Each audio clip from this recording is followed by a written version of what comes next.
Aunque el término utopía proviene de la obra homónima de Tomás Moro, la necesidad de imaginar una sociedad ideal, más justa, más armoniosa y pacífica, es tan antigua que resulta imposible fechar. Según los relatos referidos por Dion Crisóstomo, Herodoto o Plinio el Viejo, la historia está llena de intentos de hombres y mujeres que han planeado sociedades en donde los seres humanos pudieran alcanzar un estado de mayor felicidad. La distopía, en cambio, es más moderna. Se atribuye la primera utilización documentada del término a una intervención de John Stuart Mill en 1868, pero fue sobre todo durante el siglo XX cuando alcanzó un auge en la literatura, el cine y la novela gráfica. Tanto las primeras como las segundas se inspiran en la realidad y hacen una crítica de ella. En ese sentido, fungen como puntos de referencia, blancos hacia los cuales las reformas políticas deberían apuntar, o por el contrario, alejarse a toda costa. Las utopías y las distopías reflejan con frecuencia los anhelos y las inquietudes de toda una sociedad. Como decía don Alfonso Reyes, la utopía y la distopía, agrego yo, son asuntos relevantes para todo un orbe de sociedades humanas. Muy buenas noches. Hoy, para hablar de utopías y distopías, acogemos a dos amantes de la ciencia, dos divulgadores del conocimiento. Estamos con Maya Fernández Miret, escritora y editora de libros de ciencias naturales e infantiles de divulgación, y con Jorge Comensal, también escritor, y en sus obras, Jorge generalmente encuentra los puntos de unión entre literatura y ciencia. Muy bienvenidos a ambos. Gracias. De hecho, los dos son colaboradores cercanos de la revista, han escrito artículos y también son partes de nuestros comités de consejeros, entonces creo que no podemos estar mejor acompañados, ¿no? Esto será sin duda un gran programa. Muchas gracias. A ver, les voy a hacer un pequeño cuestionario de 3 preguntas. Tiendo a pensar que la utopía, o sea, la gente que tiene más como apertura hacia la utopía es más optimista y hacia la distopía es más pesimista. Para ustedes, ¿les parece que hoy en día, hacia el futuro, digamos, de mediano plazo, vamos hacia la utopía o hacia la distopía? Ambas. Ambas. Absolutamente. Ninguna de las dos. Ninguna de las dos. Vamos a tener que ahondar en todo esto. Y hoy en día, ¿ustedes qué creen que es mejor motor para la investigación científica? ¿La utopía, que indica como direcciones, o la distopía, que quizás indica hacia dónde no ir? Tengo que decir que ambas, nuevamente. ¿Otra vez? Creo que... Yo ahora me inclino por la ambigüedad. utopía, como ideal, ¿no? Como que nos mueve. Ok. Última pregunta personal. ¿Hay algo que les dé miedo en la ciencia? Muchas cosas. ¿Cómo qué? Como el exceso de publicaciones científicas innecesarias. O sea, la burocracia científica es de las cosas que más me aterran.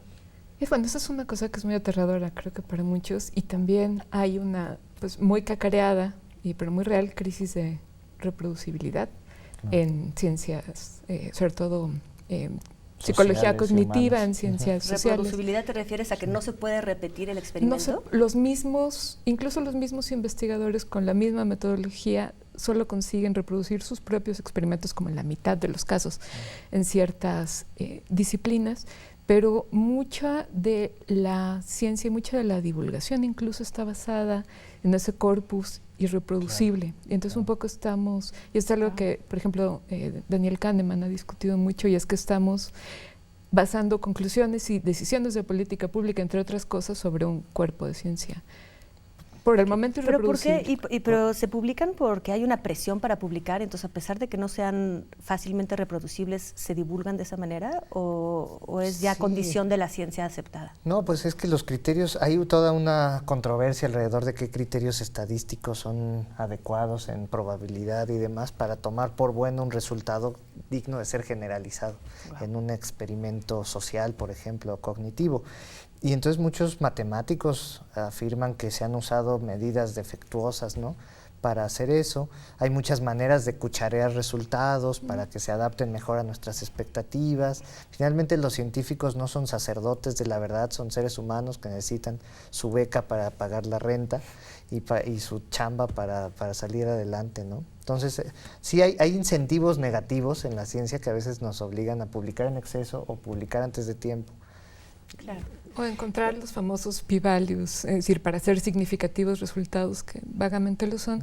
Y también hay fenómenos como la regresión a la media, en la que, digamos, los picos, los resultados que destacan en un experimento tienden a aplanarse cuando este experimento se repite varias veces. Pero si tienes, por ejemplo, 20 monos capuchinos que solo tienes tú y haces un experimento con ellos, pues es muy posible que eso sea muy difícil de reproducir y que la regresión a la media sea muy fuerte en caso de que puedas, de hecho, reproducir el experimento, por ejemplo. Y a la luz de estos pequeños problemas para el desarrollo, digamos, de la ciencia, esto de que los científicos son humanos y hay algunas como bemoles, ¿cuál sería, según ustedes, entonces, la mejor utopía para el desarrollo científico?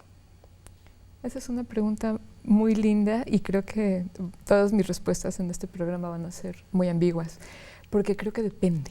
Y depende de la personalidad y depende del contexto. Finalmente, los científicos tienen personalidad, las disciplinas tienden a tener personalidades y las condiciones ideales para un físico teórico son muy distintas a las condiciones ideales de un ecólogo de campo, por decir algo. Entonces, por ejemplo, la gente que estudia en Princeton, en los centros Max Planck, pues tienen unas condiciones de libertad y un poco como de camaradería científica, de falta de presión por publicar, por conseguir resultados, etcétera, que son muy satisfactorias y muy productivas. Y por otro lado, hay disciplinas en donde la falta de recursos y la competencia son las condiciones idóneas de desarrollo para esas ciencias, como pasa, por ejemplo, en las ciencias médicas, por citar un ejemplo. Otra condición que me parece fundamental para fomentar el desarrollo de la ciencia es un diálogo abierto y fructífero con el resto de la sociedad, porque si vives rodeado de personas que desconfían de tu trabajo o que lo ignoran, que no creen en él, en fin, enfrentado con las ideas de tu entorno, es muy difícil que se promueva el descubrimiento, el planteamiento de nuevas teorías y demás. Entonces creo que la condición ideal para el desarrollo de la ciencia es una cultura no dogmática y abierta al nuevo conocimiento científico y dispuesta a dejar atrás conocimiento también. Pero para que esta comunicación sea efectiva con la sociedad, tendríamos que tener una sociedad muy ilustrada, en el sentido de que hay demasiadas, o sea, el abanico del saber es amplísimo. ¿Cómo podemos comunicar todos los avances? ¿Cómo podemos comunicar como todas las disciplinas? Parece bastante complejo, ¿no? Sí, pero basta con simplemente una sociedad abierta. Digo, claro, a ustedes no son los divulgadores. asumir dogmas, ¿no? O sea, una cultura en la cual el conocimiento sea falible, sea temporal y que estemos dispuestos a decir, mira, se descubrió algo nuevo y eso invalida lo anterior, y a aceptar que no sabemos muchas cosas, que no sabemos por qué pasan las cosas, que no sabemos qué cura algo, de dónde venimos y a dónde vamos. Esa apertura creo que genera las condiciones ideales para, ya te comprendí mejor, para crear nuevo conocimiento. Por supuesto. Entonces, quizás podemos decir que en relación al pasado, si podemos mencionar, por ejemplo, a Galeno o a Galileo, que fue tan castigado por sus teorías, estamos en para ellos sería ciertamente utópico ya la situación actual donde la ciencia es mucho más libre, quizás no tan ideal como tú lo planteas, pero hemos avanzado mucho. ¿Qué podrían envidiar ellos de nuestra época? Pues que hubiera una ciencia institucional, me parece, en principio, es decir, para empezar, que hubiera una cosa concebida como ciencia y no como filosofía natural. Y finalmente, la ciencia durante la mayor parte de su historia la han desarrollado aristócratas y gente con dinero que trabaja en solitario y que tiene una vida básicamente epistolaria. Estoy pensando, por supuesto, en Darwin y en sus 20 años de soledad en los que masculló y desarrolló la teoría de la evolución, que para nosotros, bueno, suena un poco idílico hasta que empiezas a pensar que se morían de tuberculosis, su hija Ana murió de tuberculosis de un modo horrible, etcétera. sin duda habrían pensado que la idea de una ciencia institucional aceptada por el Estado, financiada por la gente, pues sería verdaderamente una condición. Es decir, no solo no perseguida, sino anhelada y buscada y con un espacio pues como censurado y aceptado en la sociedad. Bueno, me parece que les parecería absolutamente inédito y claro, soñado, ¿no? Yo pienso también lo dogmático que tú mencionabas. Finalmente la Iglesia dominaba en ese entonces y me imagino que para hacer una autopsia no era tan fácil conseguir a muertos, ¿no? Conseguir cuerpos que abrir, era un sacrilegio. Sí, pero sigue siendo extendidísimo la presión. Acaba de ganar Jair Bolsonaro en Brasil las elecciones, apoyado por ideas tan retrógradas como las que reprimieron el trabajo de Galileo, ¿no? Y lo lleva. Entonces, el mundo no ha cambiado tanto en general a nivel de las ideas y de la cultura que... Ahora, en la técnica sí, gracias a la ciencia, tenemos celulares, tenemos microondas, tenemos cosas que le hubiera encantado tener también a Galileo, internet y demás, y eso creo que sí ha hecho una gran diferencia para poder comunicar resultados, para leer nuevas cosas, para incluso convertir la ciencia en un juego, como este juego iWire, que es un juego donde cualquiera se puede meter en internet a colorear neuronas de la retina humana, y de ese modo miles de personas están trabajando como científicos, divirtiéndose de manera un poco aburrida. Yo lo jugué un tiempo, pero era solo dar clic en pedacitos de axones y de dendritas, contribuyendo a mapear el tejido de la retina. Pero hay algo emocionante en ser parte de algo más grande que uno mismo. Oye, y en esta aceleración, ya nos quedan unos cuantos segundos antes del corte, quizás les pediría una respuesta rápida. Si la ciencia aspira al conocimiento, ¿no?, de la naturaleza, sin duda también a dominarla y a usarla, ¿no?, poder conocer más. ¿El conocimiento y dominio completo sería como un escenario utópico?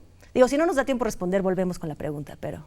Bueno, representaría el dominio total. El fin de la ciencia, ¿no? Lo que Tommaso di Campanelli describió en su libro La ciudad del sol, en donde para que la utopía fuera sustentable había que cerrar la ciencia, había que terminar la ciencia y tenía que estar en manos de una sola persona, porque la ciencia es disruptiva y entonces la ciencia lo que hace es permitir las condiciones materiales de la utopía y luego violarlas una y otra vez conforme avanza, de modo que el fin de la ciencia sería un escenario al mismo tiempo utópico y para la ciencia misma sería pues la distopía absoluta. Sí, saberlo todo creo que es utópico en la medida que es imposible, afortunadamente, porque ya sería un escenario muy aburrido en el que no quedara nada por descubrir o inventar.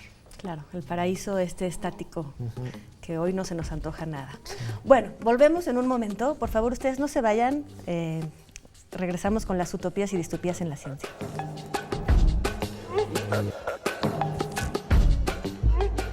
Estamos de vuelta con Maya F. Miret y Jorge Comensal hablando de las utopías y las distopías desde la ciencia.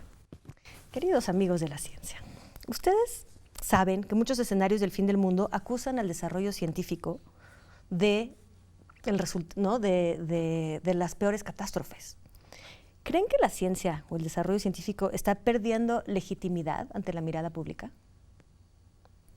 Bueno, definitivamente me parece que hay una crisis en la fe ciega que tuvo la ciencia después de la Segunda Guerra Mundial, básicamente, digamos. Hubo unos 30 o 40 años de bonanza en la que el desarrollismo atendido por la ciencia y permitido por la ciencia pues fue el non plus ultra.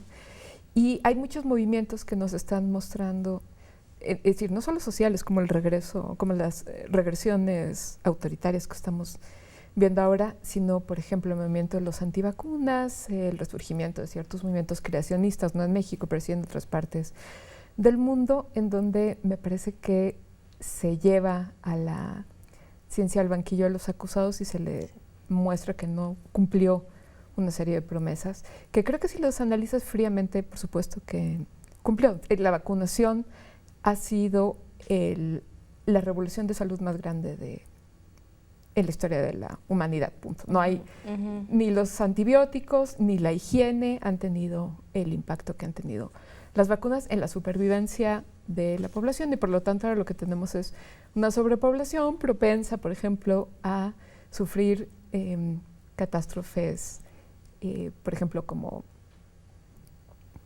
la influenza A, entre otras, ¿no? Epidemias de esa clase. Entonces, lo que hay es una serie como de relaciones muy complejas entre el desarrollo científico, las expectativas de la gente ante la ciencia y realmente la realidad material permitida o ayudada por la ciencia, que provoca pues otros problemas que no habíamos previsto y que no sabíamos que venían, ¿no? Claro, digo, sin duda hay un cierto descrédito. Jorge mencionaba hace rato, ¿no?, la subida de los fundamentalismos. Bolsonaro a la cabeza de Brasil es un golpe súper fuerte para todos los que creemos en la razón, o por lo menos no dejarnos llevar por religiones y otro tipo de cultos. ¿Tú cómo ves este descrédito a la ciencia? ¿Está fundado? Pues creo que es verdad que somos unos homínidos bastante limitados y es demasiado tal vez poder ser capaz de transformar la vida, por ejemplo, intervenir genéticamente en los seres humanos o estallar bombas nucleares, cosas así. Parece que no sabemos qué hacer o que no sabremos bien cómo actuar con esas herramientas en nuestras manos. Pero creo que no hay marcha atrás. No podemos, por nuestra misma naturaleza limitada, renunciar al saber, renunciar a un poder que está ahí frente a nosotros. Es demasiado tentador. Alguien lo va a querer tomar. Si se puede hacer, alguien lo va a querer hacer. Y entonces creo que tenemos que estar abocados más bien a buscar la forma de no destruirnos en ese camino, de no autodestruirnos. Por ejemplo, en la tarea de la modificación genética de los seres humanos, que es algo que todo pinta para que va a pasar tarde o temprano. Entonces hay que prepararnos para saber cómo queremos hacerlo, qué peligros se correrán, pero no podemos aferrarnos al asiento y decir yo no me quiero levantar, ¿no? Estamos llamados a eso con el nuevo conocimiento. Por supuesto, y eso ya recae un poco más en lo político, social, claro, ¿no? En acotamientos, en la bioética. Sí. Fíjate que en este número de Utopías y Distopías de la revista, Bernardo Esquinca empieza su texto diciendo: ya se sabe cómo acabará el mundo. Lamento comunicarles que será una muerte lenta, dolorosa, causada por una enfermedad que llamamos cambio climático. Si fuera así, ¿consideran que la ciencia es en verdad la causa de esto y también puede ser la solución? Sí, será la solución para enfrentar los problemas que se vayan presentando y resolverlos de la manera que se pueda. O sea, no podremos evitar tal vez llegar, por ejemplo, a que haya más de 500 partículas por millón de dióxido de carbono en la atmósfera, pero tal vez sabremos cuando lleguemos a eso, sabremos tal vez ya incluso retirar gases de efecto invernadero de manera... yo le tengo mucha fe, por ejemplo, a la... es decir, tener mucha fe es una frase hecha poco científica, pero a la posibilidad de la fisión nuclear como fuente de energía limpia a futuro. Hacerlo exactamente lo opuesto a las bombas nucleares que rompen átomos, sí, es hacer lo que pasa en el núcleo de las estrellas, que es fundir átomos, y eso libera mucha energía. Y ya hay reactores que hacen eso, experimentales, y si alguna vez se logra masificar esa tecnología, tendremos mucha energía limpia para hacer un montón de cosas que necesitaremos para que este planeta siga siendo habitable. Y en ese momento seguramente saldrán algunos otros efectos secundarios que va a haber que atajar de otra manera. Sí. Casi siempre. Fusión nuclear, no fisión. Fusión. La fisión es la de la separación. Sí. La cosa es que la ley, las relaciones sociales corren siempre detrás de la ciencia. Esta paradoja se menciona con mucha frecuencia y es muy real. Somos como homínidos racionales capaces de ir mucho más rápido entendiendo cómo funciona el mundo y aprendiendo a controlarlo que tomando decisiones sensatas sobre cómo hacerlo.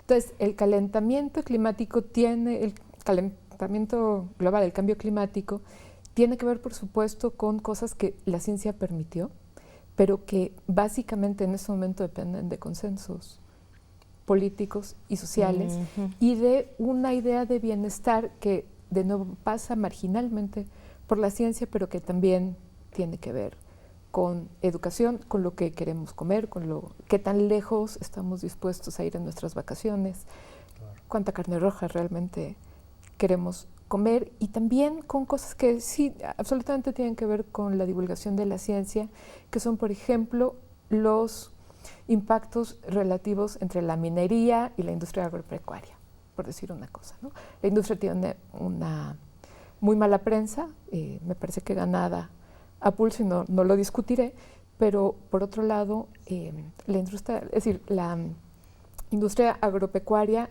la insistencia en que todos los en Estados Unidos puedan comerse un filete cada vez que quieran, y que cada litro de esa carne, que cada kilo de esa carne haya requerido 10,000 litros de agua para ser producida, y desmontar superficies enormes de pasto, etcétera, pues es un problema que se discute un poco menos porque pensamos en términos muy groseros, claro, muy vastos, en lo que significa el bienestar, en lo que significa ser humano, en lo que significa ser del primero o segundo mundo, y por supuesto en la idea de progreso, que no hay discusión sobre ciencia y sociedad sin una discusión idealmente pues muy profunda y muy sofisticada sobre la idea de progreso, de desarrollo, y esto tiene mucho que ver con la utopía, ¿no? Finalmente el progreso es hacia... ¿El fin del progreso es la utopía? El fin del progreso es la utopía, o la distopía del aburrimiento, el fin de todo lo que nos mueve a mejorar, ¿no? Todo indica, por ejemplo, que vamos a llegar a ser en unos 40 años 10,000 millones de seres humanos sobre la Tierra. O sea que ya ese camino ya no cambiará mucho. Pero a partir de ese momento, quién sabe qué pase. Si sigue creciendo la población muy rápido, vamos a tener grandes problemas de recursos. Y creo que la forma en que ya no crezca tan rápido pasa precisamente por la emancipación de la mujer en términos económicos, sociales y del conocimiento. Si la mujer sabe cómo es el mundo y puede decidir cuántos hijos tener, qué métodos anticonceptivos utilizar y demás, entonces habrá un cambio de las tendencias demográficas muy marcado. De eso depende que, por ejemplo, el conocimiento de cómo se da la vida y para qué nos ayude a vivir de manera más sustentable en el planeta, o nos sigamos multiplicando hasta un punto donde sea complicado estar aquí. Híjole, Laís, sí. Obviamente como feminista estoy muy contenta con lo que dices, lo creo profundamente. ¿Creen que podemos regresar a una visión positiva de la ciencia? A ver, ¿qué pasó entre el Renacimiento? Volvamos al Renacimiento. En el Renacimiento nace el término utopía. Es un momento en el que empieza a haber un desarrollo científico, sale la imprenta, se descubre América. De hecho, Tomás Moro pone la isla de Utopía en América del Sur. O sea, hay como un gran entusiasmo, ¿no? La gente está muy emocionada con los descubrimientos científicos y se crean varias utopías. La Chita del Sol, que mencionaste hace rato, Sinapia. Roger Bartra, en un artículo de la revista, nos habla de esto, que este texto del siglo de oro. Y sin embargo, en el siglo XIX aparece el término distopía. Aparece con la revolución industrial, ¿no? ¿Qué pasó entre uno y otro? Porque fue antes de la guerra nuclear. En realidad fue antes de la bomba. Tú mencionabas la Segunda Guerra Mundial, pero distopía empieza un poquito antes. ¿Qué pasó entre el Renacimiento, ¿no?, y la revolución industrial, ¿no? ¿Cuál fue como este giro hacia el descrédito, hacia el miedo? ¿Y creen que se puede revertir de alguna manera? ¿Puede ser así como sucede mucho en la historia? ¿Podemos regresar a una visión utópica de las cosas? La historia tiende a ser pendular en estas cosas, ¿no? Siempre hay reacciones a los movimientos optimistas que son encontrados con pesimismo. Pero lo que fue muy notorio y ocurrió por primera vez sistemáticamente durante la Revolución Industrial fue la automatización. Es decir, la eliminación de los componentes humanos de la producción. Tú sabes la historia de los telares automáticos y del enorme encono social que produjo, porque de la mano del control sobre la naturaleza y el control de la producción estaba pues la pérdida de valor del humano, y de ahí vienen muchas distopías que siguen con nosotros sobre, el Golem ya era uno que... Cierto. Es una de mis distopías favoritas, y hay mucha buena ciencia ficción escrita sobre el tema, y es la idea de quitar al ser humano de la ecuación y dejar que otras cosas tomen el escenario y que finalmente terminemos perdiendo el control sobre eso. Es decir, la sospecha y el miedo a la inteligencia artificial, a la automatización, a las máquinas, a los robots o a cualquier materialización de esta pérdida de control o entrega de control a un ser que puede superarnos, que puede dejarnos sin trabajo, asesinarnos, etcétera. Los drones militares que tienen inteligencia artificial, algunos son autónomos, pues me parece que son solo ejemplos. Chistoso, seguimos con esa amenaza que surgió en el siglo XIX. Les tengo una pésima noticia, es que ya se acabó el programa. Lo vamos a dejar así. Me encanta, me quedo con lo último que dices, no sé si quieres añadir algo, Jorge, que es este equilibrio entre el control y el descontrol, porque finalmente la utopía debería de ser que las máquinas trabajen y nosotros descansemos, pero todos tenemos la sospecha de que no será así. Sí, solo hay que aprender sobre lo que está pasando para tratar de adaptarnos mejor. Yo hice un diplomado en masajismo porque apuesto porque los robots no den masajes tan buenos como los humanos en el futuro cercano. Siempre un placer escucharte, Jorge. Muchísimas gracias, Maya, también. Pues les dejo de tarea a todo el mundo, me dejo de tarea a mí también, qué sentimos, hacia dónde vamos, hacia lo utópico o hacia lo distópico. Por favor, pasen un utópico fin de semana y nos vemos a la misma hora, como siempre, aquí en TV UNAM.